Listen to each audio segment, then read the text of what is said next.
This is a drain and fill oil change, very typical, nothing special. I like to do it myself, and the reason I like to do it myself is I like to perform an inspection underneath the car when I change the oil.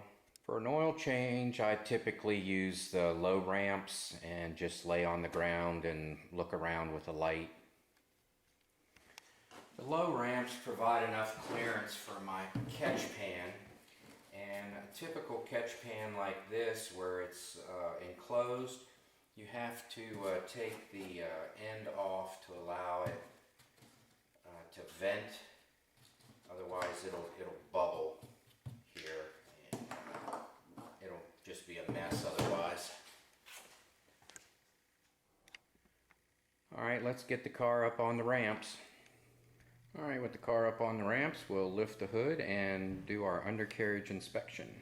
So for this particular vehicle, we'll have a splash guard to take down to access the drain plug, and then we'll also inspect the steering and suspension components for wear, cracks, anything amiss. This is not a front-wheel drive vehicle, but you'll want to inspect your boots. If you have a front-wheel drive vehicle, make sure there's no splits, make sure there's no grease splattered all over the place, which means your CV boot needs to be replaced. So just kind of look around. You know, the first couple times you look, you may not know what's normal and what's not, but over time, look for differences. Look for things that appear out of the ordinary, any leaks, any unusual colors, just anything that seems out of place. And the more you work on it, the more you become familiar with it, and the more you'll notice things out of place. So you want things to look the same over and over again. So with the splash guard removed, again you want to look for things like leaks. Typically coolant leaks will appear here.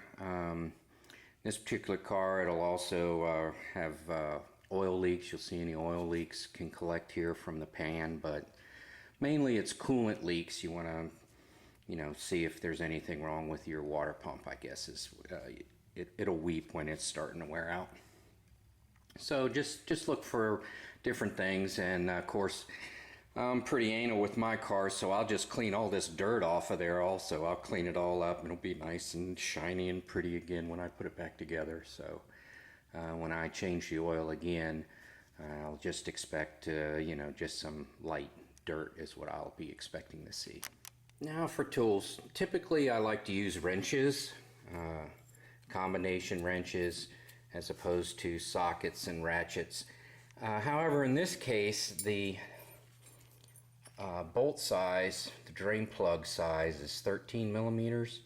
So I'm going to use a breaker bar and a socket because that'll give me more leverage on there. But if it's 19, or typically they're 17 millimeters, a lot of Volvos are 17 millimeters, some of them are 15, but as you see, the smaller it goes down, the less leverage you have. You need that moment arm to break it loose. Not so much to tighten it up, but definitely to break it loose. So I'm ready to start draining. I broke it loose. We'll take the drain plug out, and we'll let it fill up the catch pan. I like to keep it in for as long as I can, kind of save on the splash. Now, typically your oil filter should come with a new crush washer. You know, this one's kind of brass, so when you tighten it down it kind of fans out a little bit. However, if you don't have one, you can clean it up and put it back on 2 or 3 times probably, and you won't ever have a leak. But if you have a new one, might as well use it. Stay organized. Put all your hardware and all your tools and everything all in one location. Actually get up and have a little tray or something you put them in, and go back and forth to it. Even if you do it 100 times, it doesn't matter. The last thing you want to do is be hunting the ground or the garage floor or wherever you're working for the stupid drain plug that you put down because you wiped it off and it's like folded up inside the rag because you were cleaning it. It had oil on it and you can't find it. Oh my gosh, So stay organized. Alright, I haven't been keeping up with American vehicles. I haven't had a new GM car in a while. So most foreign vehicles have a remote oil filter. So for BMWs, Mercedes, Volvo, there's some place where there's a filter at the top of the engine where you can just unscrew it and change the filter out. But before we get to that, it's time to just inspect the engine compartment. Just look around, see if you see anything out of place. Again, any leaks, dirt. I like to keep my engines clean. That way I know that if there's a problem, I'll see it right away. I do wash them. You have to be careful. Do not pressure wash any of these engines. If anything gets into an electrical connection, you are hosed. As opposed to the engine being hosed, because it'll cause all kinds of nightmares for you that you won't be able to diagnose just because you high pressured some water into a connection. For the most part, they're waterproof, but just don't tempt fate, you know, with these connections. And I have the camera over there. You know, with these electrical connections, you know, don't tempt fate. You can lightly wash them. See how there's dirt on here? Gosh, my camera work is terrible. See how there's dirt over here? You know, you can wash that off. But just remember, no high pressure washer cleaning. Just kind of nice mild soap and a rinse, low pressure rinse. So for Volvo and BMW, they typically have a 36mm sized protrusion up the top. Kind of looks like a nut. You stick it on there and unscrew it. Volvos are usually recessed, so you need like a socket to get down in there. BMW's right on top, so you can get an adjustable wrench or something on there. This guy doesn't have anything like that, and I don't have a special cap that fits on there perfectly, so I'm just going to use a strap to break it loose. And that O-ring's in really good shape.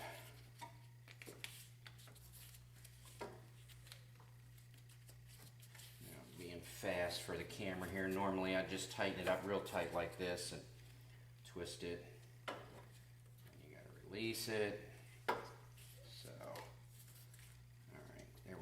Clear now, I can tell. Now this is not very typical, except for Mercedes. Well, I'm going to let that drain. So while the oil filter is draining, I'm going to show you what I was saying. It's not very typical except for Mercedes. Most places just have a cartridge or a canister that is replaced outright. Mercedes, on the other hand, has a whole bunch of O-rings that need to be replaced. Of course, the large one is the cap. That's typical of all of your vehicles. Most of them recommend replacing that. Although personally, hey, I rarely do it. I've never had an oil leak there all these years. But these intermediate O-rings, I always replace those. So again, I'm kind of particular about spills and cleaning, keeping the engine compartment clean, so I don't want it to drip anywhere. So I'll capture the oil filter, wipe it down, and start replacing these O-rings. There's a series of O-rings on here. I see 2 right now. I think there's more, but I'll go ahead and take the old filter off and replace those. So for the Mercedes, the filter just slides right off. And there are 3 O-rings, 1, 2, 3. So what I'll do is I will get 3 O-rings out of the kit here. As you can see, there are 1, 2, 3, 4, 5. And I only need 1, 2, 3, 4. So there's an extra one, so I need to make sure I get the right size, because clearly this fits different models. Now I just take my pick and remove the old O-rings. You'd think those ones like with the J-hook or curved would work better, but actually the straight ones are much better. You just start it in there like a sewing needle, and it just pops right off. Very quick and easy to get these off. using the straight pick. Okay, the O-rings in order of appearance go from smaller to larger. So, of course, we have our cap O-ring, which I said earlier I typically do not replace. Then your other O-rings, we have the small one.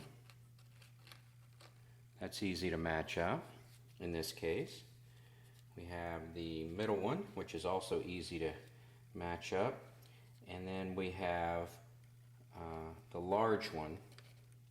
And it turns out that in this case, they're both the same. And I read the instructions, and some of them have 2 O-rings up here, but this particular 2 O-rings up here, but this particular vehicle only has 1, so we have an extra O-ring. So we'll go ahead and install those. We'll just get these O-rings on here. And just roll right on. Easy. There's plenty of lubricant from the oil.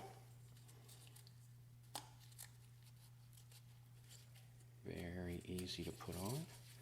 And like I say, I typically do not replace this one. Remember when I took it off, it was pretty tight. I kept having to use the strap. It just didn't spin right off. I would say that would be the test. If you can spin it right off, where it's not difficult to get off until it clears this O-ring, then you could probably leave the one that's on there on. But hey, you have a new one, use it. I'm just telling you what I do. All right, new filter. There's no indication that there's a method of putting it on. There's no top, bottom, or anything like that. So we'll just slide this new guy right on. There he is. We'll stick it back into the container. All right, well, this is just me. I need to wipe off the top here because I don't want any oil to be squished out. I have to clean the threads.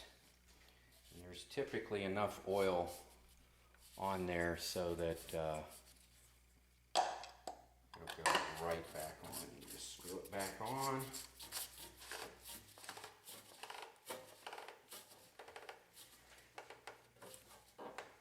If you're not, you hear that O-ring clicking around. And use the strap if you're not strong enough to get it all the way down to the bottom and get it to bottom out.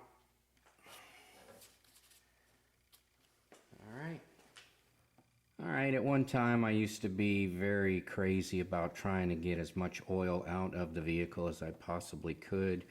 I really don't subscribe to that anymore. I just drain it, and when it stops dripping, I put the plug back in and go for it, because there's always going to be something left in there. I mean, the engine's not going to be completely bone dry of old oil. And gosh, I'm putting 8.5 quarts back in here on this particular engine, so you know, the ratio of old oil versus new oil is insanely in your favor of clean oil. So, you know, just wait a half an hour, put the plug back in, get on with life. All right, and then tighten up the drain plug. I usually get it Guten tight as my torque value. But you can get a torque wrench and look it up and torque it down to that specification if you want to. But I consider this a non-critical item. I just get it Guten tight, as I like to call it, and go on with life again here. All right, so I'll clean the inside of the splash plate or whatever it's called. Get that all cleaned up. I like using this purple stuff. I won't say the brand name. I just put it in a bottle. You know, like a Windex bottle and stuff, it kind of eats it up. I had to buy this bottle from the auto parts store. It's their brand, and it's really worth the couple bucks they charge to use theirs.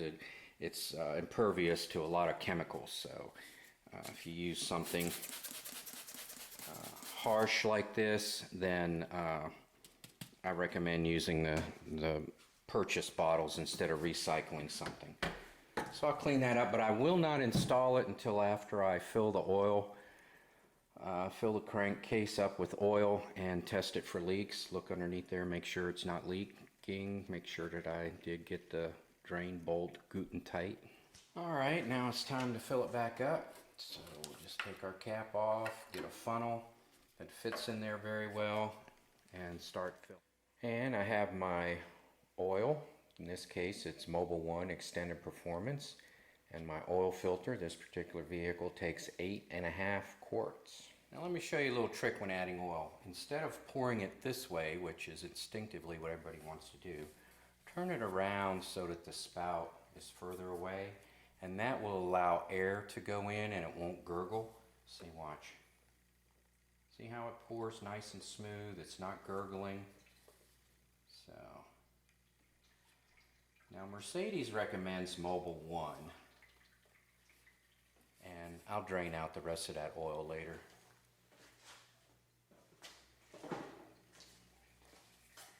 And Mobil 1 is terribly convenient to purchase. It's everywhere. But I also like Shell's, Rotella, and of course Castrol.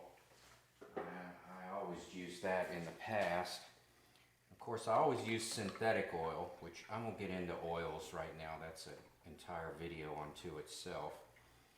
But suffice it to say that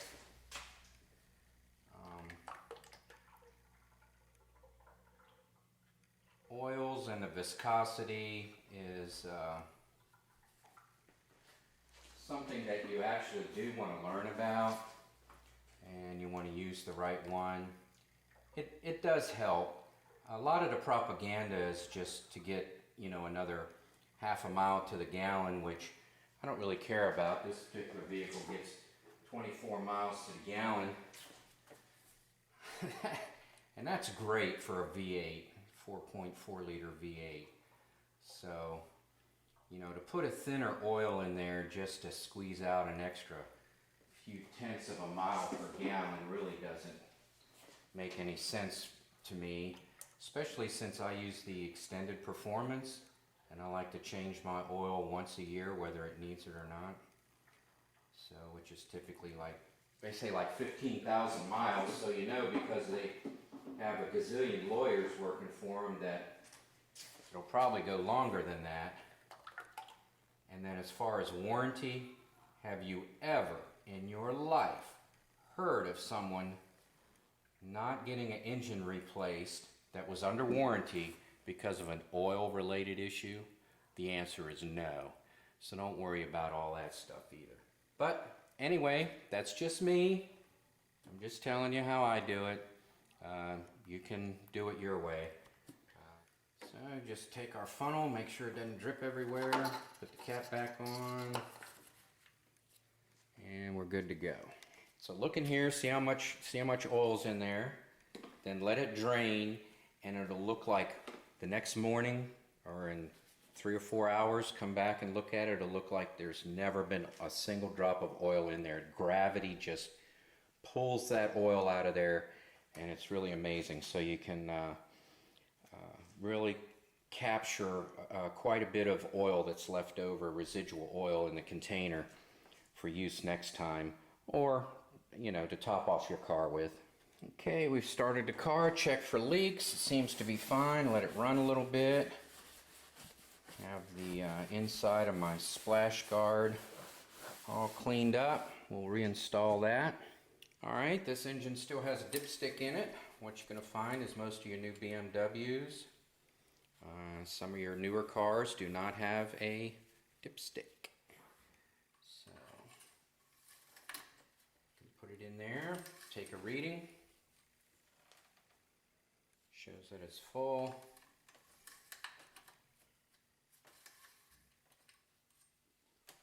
Yep, it's full. Don't go above the max line. As a matter of fact, when you read your manual, what you find out is, where's that thing on camera here? That is the fill line, but that is the max line, and this particular one, let's see, that's the max line. So anywhere in there is acceptable, anywhere. So don't worry about trying to get it right onto the maximum. I used to do that too, and I talked to a couple people at work. Everybody's shot for that, getting it right on the maximum. You don't have to worry about that. Anywhere in the acceptable area is acceptable.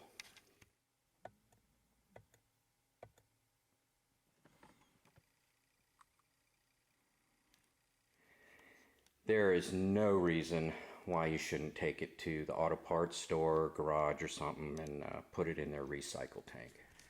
Now I would say for the majority of you, taking it to one of these quick lube places for 20 bucks and having your oil changed is the way to go.